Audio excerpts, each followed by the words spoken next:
안녕하십니까? 몸과 마음의 치유를 지향하는 하이센 힐링 하우스가 여러분과 함께합니다. 하이센 힐링 하우스는 가정교육, 자아성장, 인체정화 등 다양한 프로그램을 통해서 더 많은 분들이 몸과 마음의 건강을 되찾고 행복한 삶을 누릴 수 있도록 도와드리고 있습니다.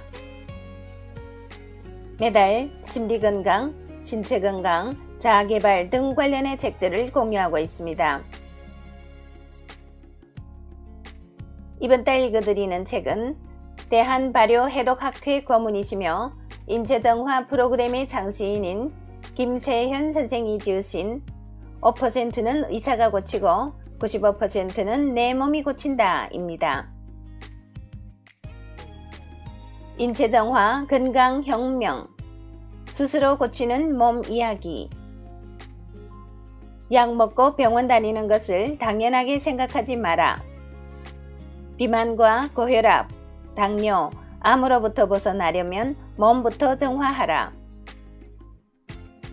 내 몸은 스스로 회복한다. 비우고 새로 채우는 인체정화 프로그램.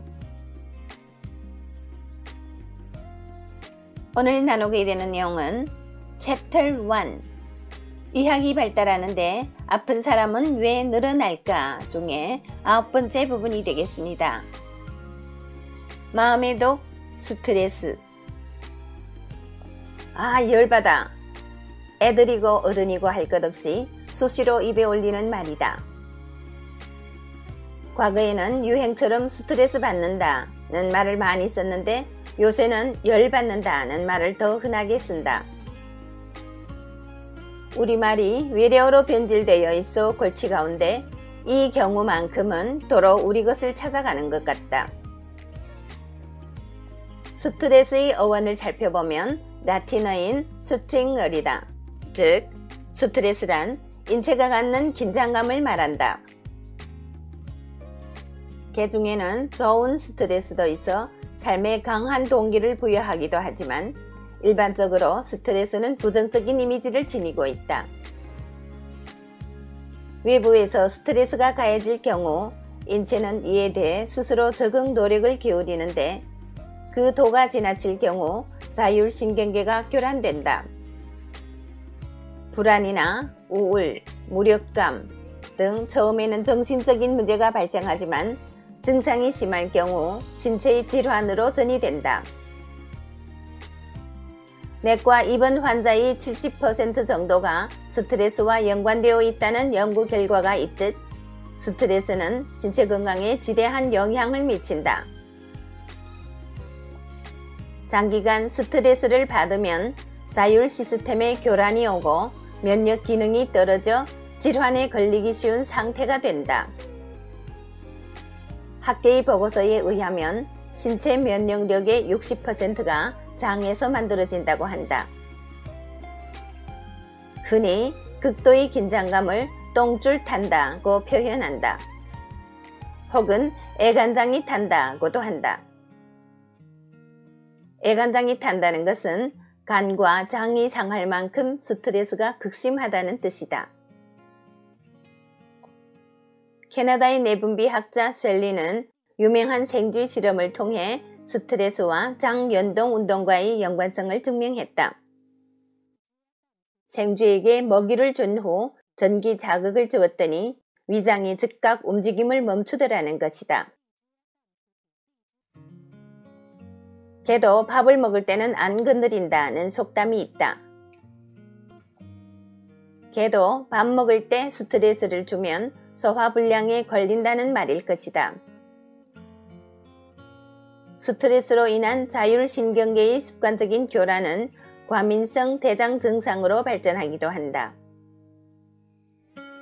식사 후 복통을 느끼거나 복부 백만감, 설사 등의 문제가 일어나면 과민성 대장 증상을 의심해야 한다. 과민성 대장 증상처럼 스트레스로 인한 장의 문제는 장의 문제만으로 그치지 않고 순환계 문제로 이어진다는데 사태의 심각성이 있다. 과민성 대장 증상에 걸릴 경우 가장 먼저 타격을 입는 곳이 혈액이다. 원래 혈액을 비롯한 체액은 약 알칼리성을 띠고 있어야 정상이다. 하지만 장으로부터 영양 공급을 받지 못한 혈액은 금세 산성이 된다. 우리 몸은 혈액의 pH 농도를 조절하기 위해 정상화 시스템을 가동시킨다. 신체의 다른 부분에서 알칼리성인 칼슘을 끌어다 쓰게 되는 것이다. 칼슘이 가장 많은 곳은 어디일까? 당연히 뼈다. 혈액에 칼슘을 빼앗긴 뼈는 골다공증에 걸린다. 우리나라 여성에게 골다공증이 많은 것도 스트레스로 인해 뼈가 약화된 것이 이유가 아닐까? 여기서 잠깐 생각해보자. 칼슘은 뼈에서 빼앗아 왔는데 마그네슘은 어디서 가져와야 할까? 미안하게도 우리 몸에 마그네슘이 저장된 곳은 없다. 이제부터는 골다공증이 문제가 아니라 근육이 지나친 수축이 문제가 된다. 수축이 경미할 때는 얼굴에 경련이 일고 다리에 쥐가 나는 것으로 그치지만 심할 때는 혈관이 수축되어 돌연사에 이르게 된다.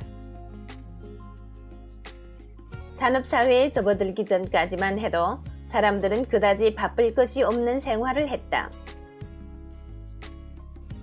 세상의 변화가 적었기 때문에 새로운 일에 적응하기 위해 들이는 노력도 적었다. 하지만 현대사회는 다변화 사회이며 정보가 넘치는 사회다. 버스를 타면 라디오가 켜져 있고 엘리베이터를 타면 광고 화면이 우리를 맞이한다. 듣기 싫어도 들어야 하고 보기 싫어도 봐야 한다. 스마트폰을 비롯해서 날이면 날마다 새로운 기기가 쏟아져 나오고 우리는 새로운 작동법을 익히느라 분주하다. 그야말로 현대인의 몸은 온갖 긴장 요인에 의하여 팽팽한 줄처럼 당겨져 있는 것이다. 우리는 사회를 벗어나서 살 수가 없다. 이 말은 스트레스 없이 살기 힘들다는 말이다. 과도한 스트레스는 자율신경 시스템에 이상을 일으켜 몸 전체의 밸런스를 무너뜨리는 결과를 초래한다. 흔히 의사들은 병의 원인이 분명하지 않을 때 신경성이다, 진민성이다 라고 이야기한다. 이 말은 단순히 육체에는 문제가 없다는 뜻이 아니라 마음의 병이 몸의 병으로 전도되었음을 뜻한다. 건강하게 살기 위해서는 마음을 느긋하게 갖고 세상을 이해하는 마음이 필요하다. 미네랄과 효소가 고루 포함된 식품을 섭취하고 물을 많이 마셔 피로 물질을 씻어내야 하며 몸을 따뜻하게 해서 피가 잘 돌게 해야 할 것이다.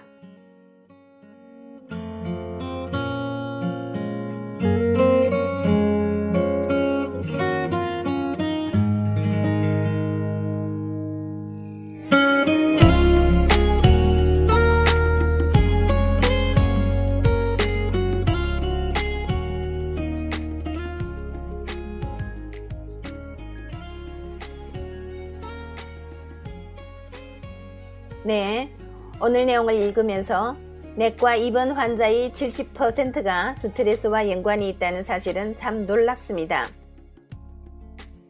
사실 지금 저희 인체정화 프로그램을 체험하고 있는 사례자분 가운데도 체중은 저체중이고 혈액검사에도 아무것도 나오지 않지만 혈압이 아주 높은 분이 계십니다. 그래서 이분도 병원에 가서 검사를 했더니 내분비 교란이다 뭐 이런 식으로 병원에서 진단이 나왔다고 합니다.